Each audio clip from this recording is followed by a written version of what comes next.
Unfortunately, not all prescription or over-the-counter drugs are safe. In fact, sometimes they end up hurting or even killing the very people they're intended to help. We're taking a closer look at drug injuries today with attorney Richard Harris. He's the founder and managing partner of Richard Harris Law Firm in Las Vegas. Richard, what is it that your firm is able to do for people who have been injured as the result of taking prescription drugs? We handle drug injury cases from start to finish.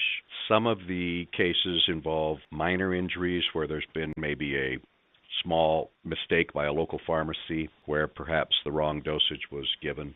Other cases tragically involve the wrong prescription or a massive overdose in either a local pharmacy setting or a hospital pharmacy setting. And unfortunately, we've represented the families of loved ones who have lost their lives because of pharmaceutical mistakes.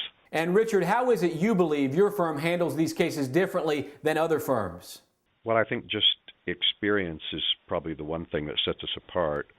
One of the cases that we had was quite prominent in that it made the national news because it occurred in a hospital involving a small baby.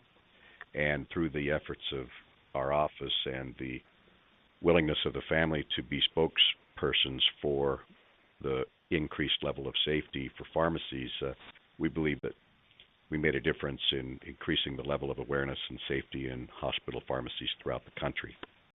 And of course, experience is a huge factor when selecting an attorney to represent you in a case such as this. How long has your firm been handling drug injury cases? Well, I've been in practice for 30 years, and I have handled drug cases since the 1980s, first on the level of local pharmacy mistakes, and then more recently in some of the national mass tort pharmaceutical drug defect cases. A lot of people probably believe, Richard, that in terms of these dangerous drugs out in the market, that the FDA will keep us and our families safe. What's your take on that?